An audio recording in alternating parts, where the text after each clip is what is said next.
쿼츠 시계로 잘 알려진 브랜드에는 세이코와 시티즌이 있지만 역시 가장 대중적인 것은 카시오와 그 산하 브랜드 지샥인데요. 얼마 전 카시오 50주년 팝업 스토어에 갔었을 때 20대 분들이 정말 많이 보였고, 특히 여성분들과 커플들이 생각보다 꽤 많은 것을 보면서 현재 애플워치가 주도하는 스마트워치의 시대에도 여전히 카시오는 수요가 꾸준한 시계 브랜드라는 생각이 들었습니다. 이번 영상의 시계는 비교적 최근에 나온 카시오 MTD 135D 모델입니다. 카시오에서 유명한 모델 라인이 많지만 그 중에서도 MDB 106은 모델명보다 흑새치라는 별명으로 훨씬 많이 알려져 있고, 이미 정말 많은 유튜브 영상과 커뮤니티에서 소개되어 있는 모델인데요. 가성비 다이버 시계를 이야기할 때 빠지지 않는 우수한 품질의 시계입니다. 그런데 흑새치의 아쉬운 점으로 케이스의 크기가 항상 언급되는데요.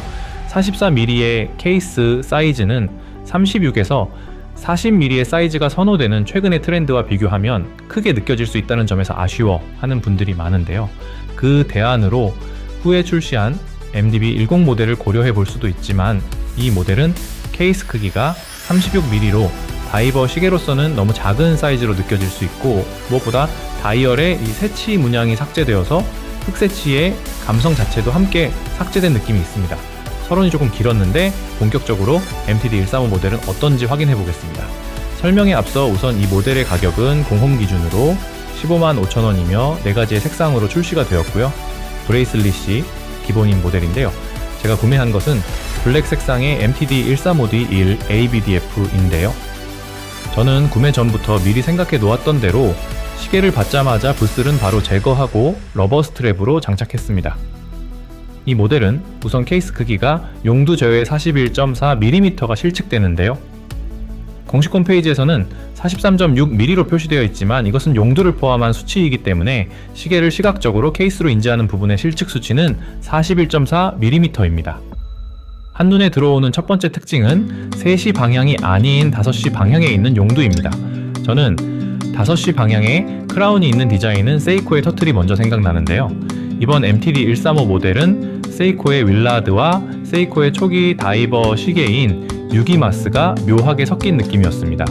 다만 뒤에서 설명드리겠지만 세이코 터틀은 당연하고 카시오의 흑새치 모델과 비교하여도 기능적으로 많이 부족한 면이 있습니다. 다시 케이스를 살펴보면 옆면은 폴리싱이 깔끔하게 되어 있고 러그는 브러싱으로 마감되어 있는데요. 스트랩과 연결되는 부분이 둥근 형태가 아닌 직선으로 되어 있어 이런 디자인에서 세이코 유기마스의 디자인이 조금 더 느껴집니다. 다이얼에는 사선 무늬가 들어가 있고 인덱스는 프린팅이 아니라 흑새치와 유사하게 하나하나 별도로 제작 후 부착된 형태인 점은 역시 가성비의 카시오라는 생각을 다시 한번 하게 합니다. 데이트창은 흑새치가 3시 방향에 있던 것과 다르게 5시 방향에 위치하고 있고 하얀 테두리가 있어 인덱스의 색과 이질감을 줄여서 전체적인 비율과 색감을 깨지 않고 있습니다. 카시오의 다이버 시계는 필연적으로 흑새치와 비교될 수밖에 없는데요. 사실 이 모델은 방수가 50m이기 때문에 흑새치와 같은 다이버 시계라고 볼 수는 없습니다. 또 다이버 시계의 주요한 특징인 베젤이 흑새치는 돌아가고 실제로 사용도 가능했던 것에 비하여 MTD 135 모델은 베젤이 돌아가지 않습니다. 그래서 이 시계의 외형은 다이버 시계 같지만 어디까지나 50m의 방수에 그친다는 점, 그리고 베젤 회전이 되지 않는다는 점에서 다이버 시계는 아니며 외형상 디자인만 다이버 시계 같은 모델입니다. 이렇게 다이버로서의 기능이 없고 무늬만 다이버 시계라는 점에서 강력한 가성비의 흑새치와 비교될 수밖에 없다는 점은 분명한 이 모델의 한계점이고 아쉬운 점이기 때문에 카시오 시계에 처음 접근하는 분들은 특히 구매 전에 이 점을 고려해 보셔야 할 것 같습니다. 다만 흑새치가 워낙 정말 우수한 가성비의 시계였기 때문에 자꾸 기준점을 흑새치로 두게 되면 다른 시계들이 자꾸 오징어가 되는 점은 카시오가 의도치 않은 단점이라는 생각까지 들기도 하는데요. 계속 흑새치를 기준점으로 두는 것이 맞는 건가 하는 생각이 들기도 합니다. 이 시계에 대한 제 느낌을 정리하면 MTD 135 모델은 흑새치의 크기 문제로 다른 모델을 찾는 분들에게 대안이 될 수도 있을 것 같다는 생각이 우선 들고, 독특한 디자인의 세이코 터틀 같은 다이버 시계의 느낌을 카시오라는 신뢰할 수 있는 브랜드에서 가성비 있게 즐길 수 있다는 면에서는 MTD 135가 괜찮은 선택지가 될 수 있다라고 생각합니다.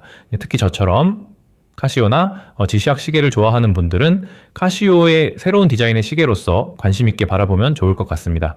저 같은 경우는 시계를 착용하고 물속으로 다이브 할 일이 이전에도 없었고 앞으로도 없을 예정이기 때문에 기능적인 부분은 크게 중요하지 않았는데요. 이 모델이 사실 다이버 시계로서의 헤리티지까지 고려하며 구매하는 모델은 아니기 때문에 기능적인 단점이 이 모델의 구매를 방해하는 요소가 되지는 않았습니다. 그래서 저는 카시오의 새로운 디자인 시계라는 정도로 만족했고, 특히 이제 러버 스트랩으로 교체하고 기대보다는 더 괜찮은 신작 모델이라는 생각이 들어서 영상으로 남겨보았는데요. 앞으로 지샥이나 카시오를 위주로 조금씩 더 시계 이야기를 해보도록 하겠습니다. 시계를 시계로 즐기는 쿼츠타임 채널의 카시오 패스였습니다. 감사합니다.